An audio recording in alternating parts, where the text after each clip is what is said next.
What's the craziest reason you had to fire someone? I worked at a pet store and was the lead cashier, so I had to train this girl who didn't think she had to abide by the uniform because it's just store name and doesn't count as a real job. That was a warning that despite her thinking she did need to follow the uniform rules. Then when ringing up customers, she actually told customers they couldn't buy certain items because we were running low and she planned on getting a pet soon and wanted these items. I apologized and rung them up. Second warning with me explaining how that's not how it works and she could shop when she's off the clock. Finally, my manager fired her when she tried to steal one of the cats that were up for adoption after being told she needed to wait for approval after they do a home visit and make sure she can care for the cat. Her excuse for trying to steal the cat? Her landlord doesn't allow pets, so she wouldn't be approved and she'd be a much better pet parent than anyone else who wanted the cat and much better than any of the customers we got. The girl didn't even last a week. How strict are those home visits? Do you know what it takes to get refused? Well, the first thing is a letter from your landlord, proof of homeownership, so she was just all around not feeling the whole thinking things through thing that day. She never had the whole thinking things through days. I hope she's grown and matured since then. I honestly was glad she wasn't my headache anymore and that she was put on this organization don't adopt to list. Around 2005-6. Worked in a supermarket. And extremely irate. And in this case, fully understandably, customer returned a 5-liter tub of ice cream that had a face imprinted in it. Unfortunately, the perpetrator had extremely unique features, a large nose and chin, and yep, it looked exactly like our staff member.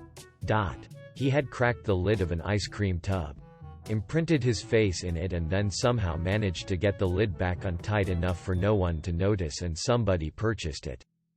Not gonna lie, I did giggle at the sheer audacity of it, but still had to fire him. He denied it. It's literally your face in the ice cream, man. To this day I still think about it and am just a tiny bit disappointed when I open an ice cream tub and it doesn't have a face imprinted in it. I hope the customer didn't get any mild PTSD and can open ice cream tubs with confidence nowadays.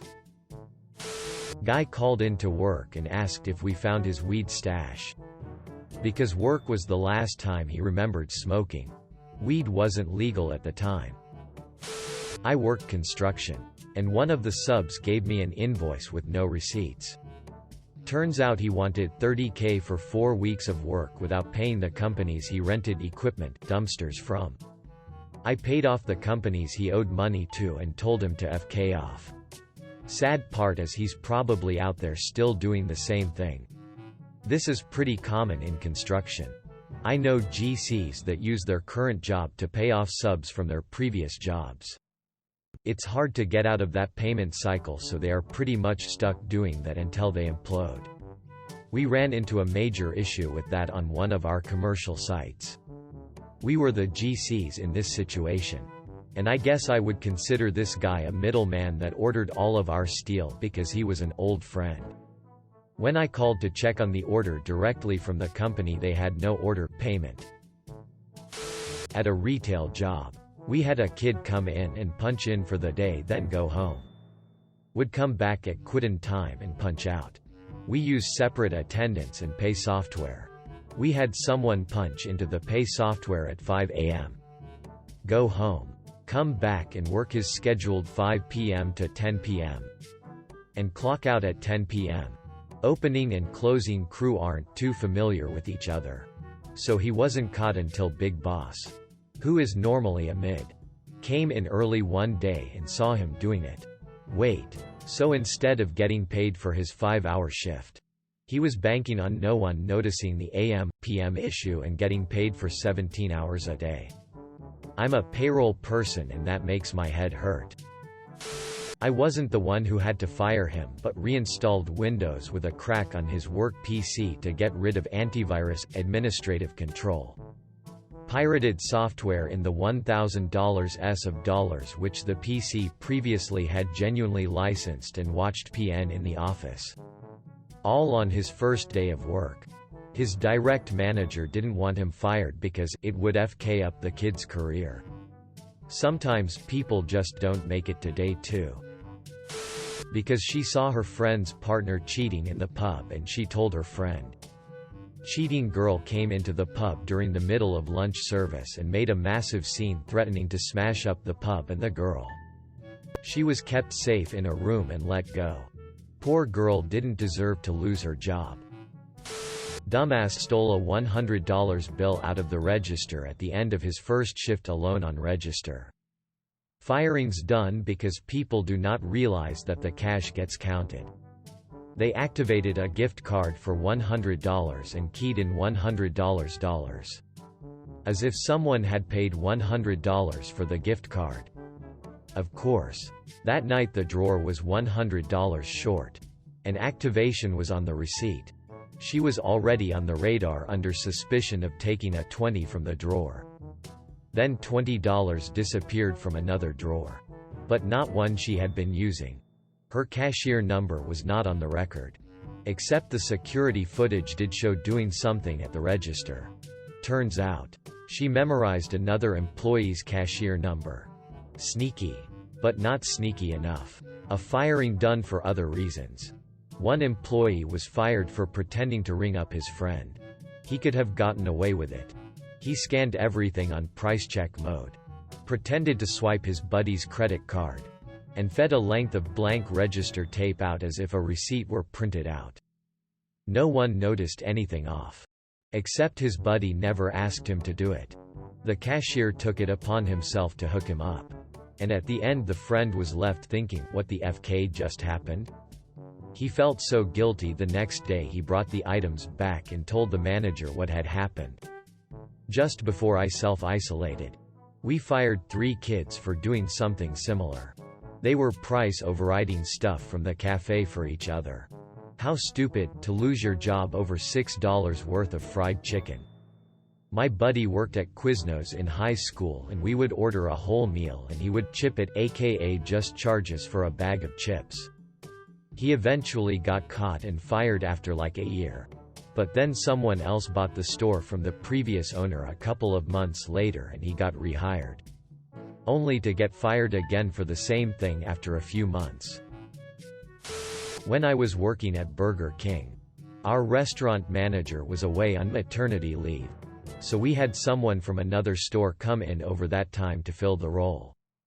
He ended up hiring someone who had worked there 5 to 6 years previously. High turnover. So a lot of hiring, leaving. The few staff that had known her before she'd left hated her. But had no idea why she left. She even passed all the checks from head office before she was hired. Restaurant manager comes back about a month after she's been hired. Takes one look at her. And rages. Like my is yelling at this girl. She's yelling at the manager that hired her. And all the crew that had known her when she was here last. Obviously none of us knew what was going on. But it turns out this girl hadn't left. She'd been fired. And management at the time hadn't told anyone that. Just that she'd quit. This girl had scammed BK by pretending to be pregnant. Fake ultrasounds. Plans. Baby shower. The whole lot. And then took paid maternity leave so she could go work somewhere else. Because it was seasonal work with better pay. With the idea of having a job for the off-season to come back to. I have no idea how she got through the head office checks. But she was fired that day. Super impressive when you consider that I'm in New Zealand. So getting fired is usually a month-plus long process here. Wow. I would hope that wouldn't slip by head office. Again.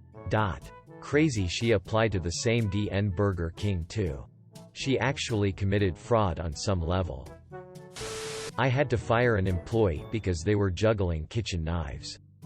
Like literally juggling them. And to make it worse, there were 2 high school-aged employees right next to him he was trying to impress. In another situation, I would have thought it was cool, but I had to fire him on the spot. I had to fire someone because they refused to take off their Confederate flag hat when politely asked by the black wedding party, who were concerned it might end up in the back of photos. 18-year-old me and him had quite the discussion about freedom of speech and at-will employment that day. I work at an art studio where we teach classes and sell pottery that our artists make for others to paint. I'm one of the artists and the manager. I started getting a funny feeling about one of my employees. She wasn't doing anything blatantly wrong. Just seemed to work really slowly sometimes. Request insignificant but kinda odd schedule changes. And have different break habits from the other staff. I started feeling like she was stealing, but this is a really small business, so I didn't have her on camera or any way to really prove it. Until she accidentally sent me a video of herself painting pieces that I made from her home. What an idiot. My assistant manager announced to a female coworker that he had officially named both of her BS. After working with her for 3 years. This was the second time he had said something sexual to her within a week and had to be let go. He was a 47-year-old virgin who still lived with his ailing parents. I didn't know who to be sorry for the most. In the early 2000s, I managed a coffee shop that required the customers' names to be put on the cup. One guy looked like he was doing it, but upon closer inspection on some cups he was writing an IP address. Turns out he was running an illegal sports book out of the shop. He did quit before I had to technically fire him because he found out I knew. Via website? That sounds elaborate. Would you care to explain? It took me a woefully long time to clue into what he was doing. The coffee shop is a part of a worldwide chain that has many stores in the Southern California area. The particular shop that I managed was in one of the higher-end beach cities.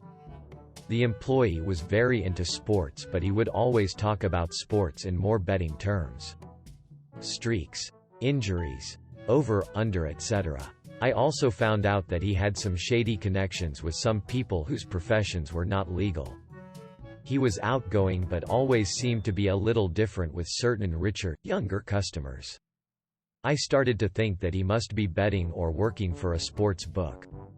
It made sense that he could be a middleman between the underworld connections and the young rich professionals. This was around 2000, and it was not easy to make bets on events unless you went to Nevada. Then I saw that only the cups for the customers he was a little different. Instead of a name I saw the IP address. My guess is it was a setup to either get to a website or maybe a way to direct dial into the computer similar to the old bulletin boards in the mid-90s. I knew everything I had was not entirely actionable to fire him, but I accidentally let it slip that I knew what he was doing to his best friend that worked with us. The next day he asked me if he could resign. I accepted. He was outside smoking a joint. Illegal in my state. During the dinner rush. He was also sharing it with another employee that was there on a work program from a special needs house. It was just so stupid. We didn't drug test. He could smoke at home all he wanted. Just don't do it at work. They stole a $3 bottle of wine that could have easily put on the house check for employees. Prep cook stole a 25-pound bag of onions. Expensive $3 bottle of wine. And AFK ton of onion. This story has layers. CEO ordered me to fire one of my interns because he was trying to hit on one of the other interns the CEO had the hots for. I'm curious how you were told to fire him. Was it just, hey, fire that guy? Or did he actually say, I've got the hots for that intern he's hitting on and I won't stand for it? He said get rid of that guy after that guy asked her to do something after work. Everyone knew that particular intern was off limits. DN. That's FD up. Probably a sad story. Had a really sweet, enthusiastic kid. He showed up on time. Got along really well with others. And never once complained. The problem was that he had severe ADHD and/or learning problems. I tried everything possible to keep him. Find jobs he could do. Train and retrain him. But I eventually had to let him go. He was basically a danger to himself and others. He's someone I legitimately believe should be on public assistance. Harassment. He harassed virtually every person in the department on sexual, racial and religious grounds. Human resources put up a fight while I had people crying and quitting because of him. I worked with a guy like this when I was still in high school. So many of us complained about him to the boss owner, but he continued to let it slide for months. I put up with it till after school ended, then finally quit along with 2 other people. The main boss owner proceeded to say we had been immature about the whole thing. IFG hate people like this. We have one at our office. Has gone through more EAs than I can count. Tons of people have quit because of him. And HR's response is, "Oh, that's just how he is." Quote, "What I am about to say may only apply to my state. Have any initial sexual harassment claims by this person reported directly to head of our. That places a fun legal precedent on the head of our. If the incident isn't dealt with and resolved, the individual that received the initial report can be liable and legally culpable as an individual, independently of the company itself, meaning that person can levy legal claims against company and head of our."